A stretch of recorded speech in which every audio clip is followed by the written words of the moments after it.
Cette semaine, le bulletin vous parle de ballon ovale, ce genre de ballon ovale, puisque c'est en fin de semaine, dimanche plus précisément, au Collège John Abbott, qu'auront lieu les finales régionales de rugby.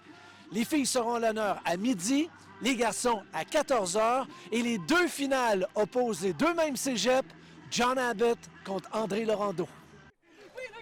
Lors de notre visite à l'entraînement des Highlanders, l'entraîneur-chef de l'équipe, Wade Ashworth, avait donné la permission à ses filles de se déguiser pour l'Halloween.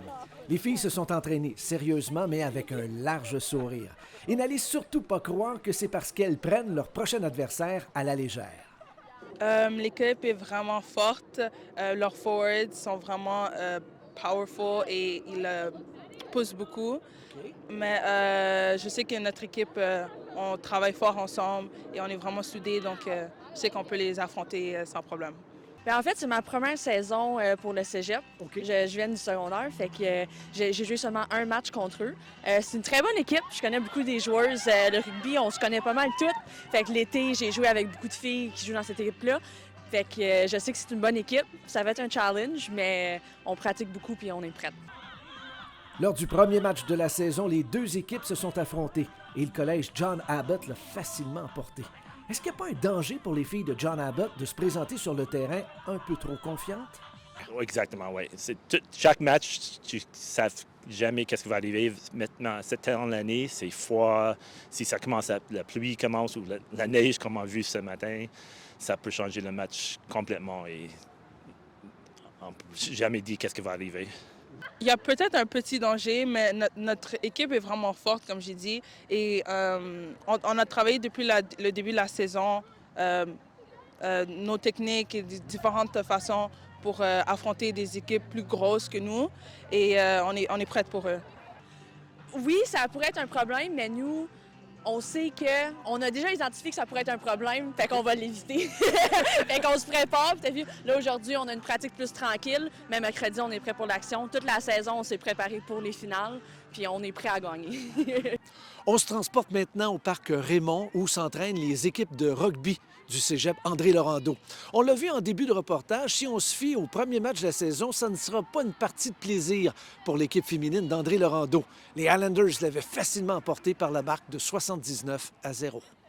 On les connaît très bien. On sait qu'ils sont très rapides avec leur jeu, leurs skills aussi de passe. Ça se passe quand même très rapidement. Nous, on est prêts à ça. On sait à quoi s'attendre. On analyse leur jeu. Début de la saison, c'était notre premier match de la saison régulière. Donc, on a beaucoup évolué depuis ces temps-là. Mais écoute, nous, en tant que-underdogs dans cette finale-là, moi, je pense que c'est la meilleure mentalité à avoir parce qu'on fonce, on laisse tout sur le terrain dimanche. Oui, en effet, on veut donner une bataille plus féroce, on veut leur donner plusieurs fils à retordre, on veut se donner une chance, on veut avoir l'espoir de peut-être être capable de les surprendre. Du côté masculin, les deux équipes se connaissent également très bien. Ils se sont affrontés lors des 3 dernières finales. Il y a 2 ans, André Laurando avait gagné par 1 point. L'an dernier, John Abbott a gagné par 1 point. Et cette saison, le match a été très serré. Il s'est terminé par le pointage de 14-10. C'est une équipe qui est capable de garder le même rythme tout le match. Il n'y a pas de moment où on les voit ralentir ou à l'inverse des moments où ils vont s'enflammer. Fait qu'ils sont capables de rester constants et de toujours avoir le même rythme et de comme ça être stable dans leur jeu à tout temps.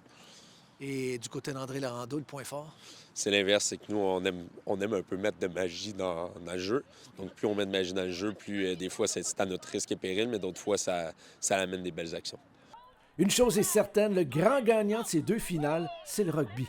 Un sport qui s'est grandement amélioré au cours des dernières années au Québec, comme l'a constaté un joueur français qui évolue pour André Laurando, Jules Salvant. Ah ça oui, je pense avoir jamais vu, même en France, dans des écoles de rugby ou autres, des jeunes apprendre aussi vite. Que, particulièrement cette année où vraiment on a beaucoup de nouveaux, de jeunes nouveaux, et qui vraiment sont à fond dedans et ils progressent à une vitesse impressionnante. C'est même moi qui dois travailler pour les rattraper de temps en temps parce que j'ai beau oublier des fois de travailler, mais ils me le rappellent bien en me mettant sur le banc ou sur la touche. Les finales au collège John Abbott sont sous le thème de Rock over Hunger. Rock étant un terme de rugby. Le prix d'entrée est fixé à 5 $ ou à 2 items de nourriture non périssable. Tous les dons en argent ou alimentaires recueillis seront remis aux étudiants dans le besoin.